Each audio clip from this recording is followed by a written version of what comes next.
Mes chers compatriotes, au seuil du Nouvel An, je suis heureux de m'adresser à vous pour vous présenter mes vœux.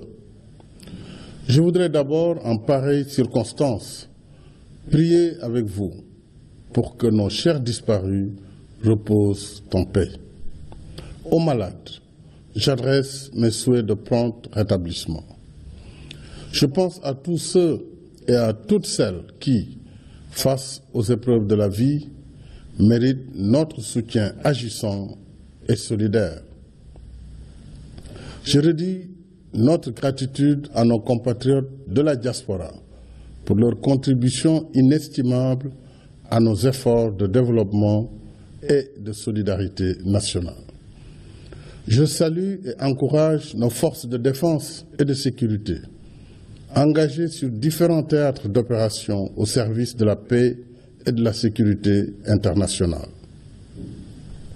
À notre équipe nationale de football, je renouvelle mes chaleureuses félicitations et mon soutien. L'État restera aux côtés de nos braves lions pour une préparation optimale sur le chemin de la Coupe du monde de football. Mes chers compatriotes, l'année 2017 s'achève sous de bons auspices pour notre pays. Grâce à nos efforts soutenus, notre économie progresse année après année dans tous les secteurs. Avec un taux de croissance estimé à 6,8% en 2017 et une perspective de plus de 7% en 2018, nous enregistrons pour la troisième année consécutive une des meilleures performances économiques en Afrique.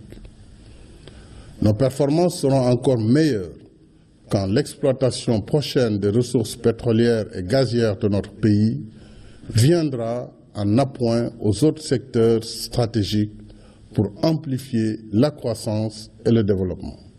Ces ressources feront l'objet d'une gouvernance rigoureuse et transparente pour le bénéfice des générations actuelles et futures. Un projet de loi sera soumis à cet effet à l'Assemblée nationale au cours de l'année 2018, après concertation avec les forces vives de la nation. Mes chers compatriotes, suivant la feuille de route que je lui ai assignée, le gouvernement, toujours à votre écoute et à votre service, restera dans le temps utile, le temps du travail, le temps de l'action et du résultat. Ce soir, j'ai surtout à cœur de vous entretenir de ce qui nous rassemble et nous unit en tant que nation. Au-delà de nos convictions et choix individuels, le récit de notre histoire et la fibre émotionnelle qui relie chacun de nous à cette histoire nous rappellent en effet que nos sorts sont indéfectiblement liés. Pour ma part, je reste disponible et ouvert à toutes et à tous sur le chemin qui nous mène vers notre destin commun dans l'unité et la paix. Voilà pourquoi je lance à nouveau un appel solennel à tous nos compatriotes du MFDC pour la consolidation de la paix. Consolidons la paix car nos progrès sont déjà substantiels par le dialogue confiant que nous avons poursuivi toutes ces années avec le soutien constant des facilitateurs que je salue et apprécie. Consolidons la paix pour que les mesures d'accompagnement déjà initiées par le gouvernement soient confortées et produisent leur plein effet. Consolidons la paix parce qu'une meilleure prise en charge des besoins de développement dans l'équité territoriale et la justice sociale s'offre à nous. Faisons enfin le pas décisif vers la paix définitive, une paix sans vainqueur ni vaincu. Mes chers compatriotes, j'ai évoqué le chemin de notre destin commun. Ce chemin, nul ne l'incarne mieux que la jeunesse de notre pays, parce que pleine d'espérance, d'ambition et de générosité. Elle est la force vitale qui inspire notre marche vers le Sénégal de nos rêves. Et dans le temps long de la nation, c'est la jeunesse d'aujourd'hui qui entretiendra demain le legs de notre histoire partagée. Certes, les défis sont nombreux. Le monde est devenu plus complexe et, à bien des égards, la compétition encore plus ardue et les risques d'exposition à toutes sortes de tentations encore plus pesants. Il n'y a pas de meilleur viatique que l'éducation et la formation de qualité pour préparer notre jeunesse à dominer l'adversité et baliser la voie de la réussite. C'est l'exemple que nous donne le lycée scientifique d'excellence de Diourbel, dont je suis fier des premières performances, tout comme je suis fier du parcours de deux jeunes compatriotes ingénieurs en aéronautique employés à des postes stratégiques d'une grande firme multinationale que j'ai rencontrée il y a quelques jours. Leur parcours, parmi tant d'autres, témoigne de la fiabilité de notre système éducatif si nous continuons nos efforts pour que l'école reste un espace d'émulation et d'apprentissage dans la quête de l'excellence. Dans cet esprit, le gouvernement entamera dès ce mois de janvier une nouvelle phase d'élimination des abris provisoires avec la construction et l'équipement de 6400 salles de classe et 4730 blocs administratifs. La réhabilitation des lycées Lamine Gueye, Galandou Diouf, Blaise Diagne, Delafosse, Parcelles Assainies, Unité 13 et Abdoulaye Sadji de Rufisque sera poursuivie. 7 lycées seront érigés à Ngor, Yoff, Grand Yoff, Pikine Dagoudane, Tivaouane Peulh, Diamniadio et Sangalkam.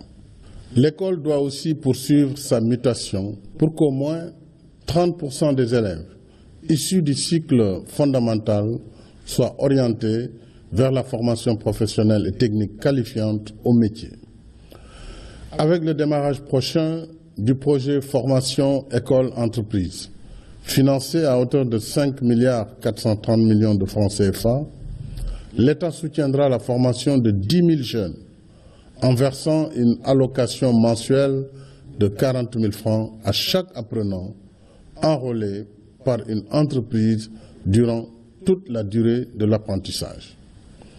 S'agissant de l'enseignement supérieur, 2018 verra la réception de plusieurs projets, dont un complexe de diverses infrastructures à l'université Gaston Berger de Saint-Louis, 3 bâtiments de la Cité du Savoir à Diamniadio, la première phase de l'université Amadou Mahtar Mbow de Diamniadio, 100 laboratoires entièrement équipés et des équipements pour 20 espaces numériques ouverts. Quant à l'université du Sine Saloum El Hadj Ibrahima Niass, ces travaux débuteront au courant du premier trimestre de l'année 2018. Je me réjouis d'annoncer qu'en reconnaissance des efforts de notre pays en faveur de l'école, le Partenariat mondial pour l'éducation tiendra sa 3e conférence de reconstitution de fonds le 2 février prochain à Dakar. Cette rencontre internationale est co-parrainée par le Sénégal et la France. Il s'agira de mobiliser 3,1 milliards de dollars en vue de soutenir la scolarisation de millions d'enfants à travers le monde pour les années à venir. Comme l'éducation et la formation, l'emploi des jeunes reste une priorité nationale. C'est l'objet de la nouvelle initiative d'insertion professionnelle, dotée d'un fonds national pour l'entrepreneuriat rapide. Pour l'exercice 2018, 30 milliards de francs CFA seront ainsi dédiés à l'auto-emploi des jeunes et des femmes selon des procédures et modalités simplifiées pour accompagner et soutenir leurs projets. Ce soir, mes chers compatriotes, je veux aussi renouveler mon engagement aux côtés des couches sociales les plus vulnérables de notre pays. La lutte contre les inégalités sociales reste au cœur de mes priorités.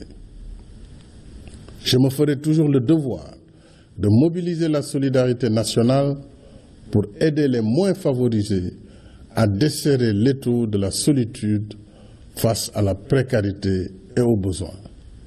Ainsi, 40 milliards de francs CFA par an seront désormais consacrés au programme national de bourse de sécurité familiale pour porter le nombre de bénéficiaires de 300 000 à 400 000 ménages.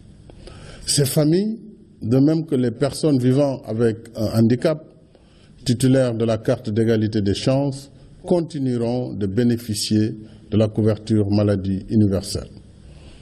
Avec le PUDC et le PUMA, nous poursuivrons nos efforts en faveur des zones déshéritées de notre pays.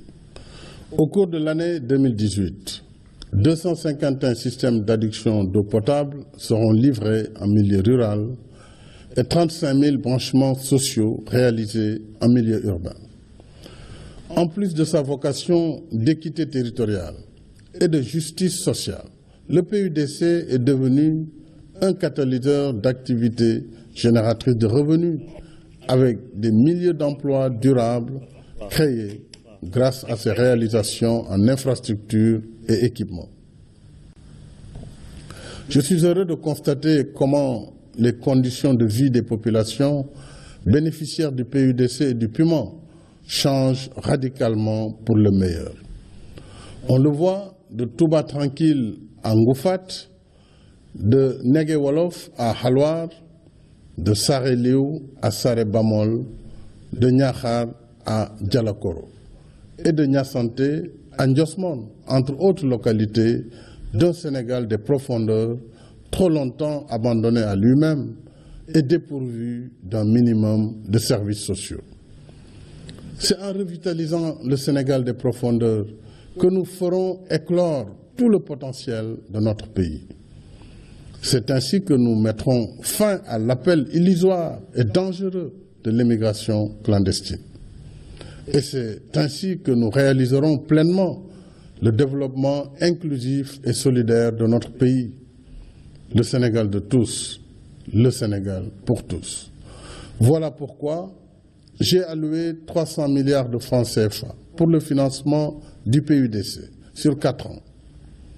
Parallèlement, le programme de modernisation des villes à hauteur de 175 milliards couvre désormais toutes les régions du Sénégal. Mes chers compatriotes, comme vous le savez, afin de conforter la vitalité démocratique de notre pays, j'ai pris l'initiative d'une concertation sur le processus électoral entre la majorité, l'opposition et la société civile. J'ai désigné un facilitateur à cette fin. Je renouvelle à toutes les parties prenantes mon appel au dialogue parce que ce qui nous unit est plus fort que ce qui nous oppose. La nation sénégalaise est à l'image de notre baobab géant, multiséculaire et solidement enraciné, dont la sève nourricière irrigue et entretient toutes les composantes. Quant à nous, éphémères voyageurs dans le temps, nous parcourons tout juste le bout de chemin qui nous réunit sous l'ombre apaisante de cet arbre. Nul n'est assez fort pour prétendre s'y établir tout seul, et nul n'est trop faible pour y être privé de sa place. C'est cela le Sénégal de tous, le Sénégal pour tous. Ainsi va la nation sénégalaise, notre abri commun. Ce qui fait notre honneur, c'est d'entretenir à l'image des anciens ce qui nous unit sous l'aile protectrice de notre grande nation. Il y va de notre propre bonheur et du bonheur des générations futures. À tous et à toutes, mes chers compatriotes, j'adresse mes vœux les meilleurs, de bonne santé, de réussite et de prospérité pour l'année nouvelle. Bonsoir et déwénati.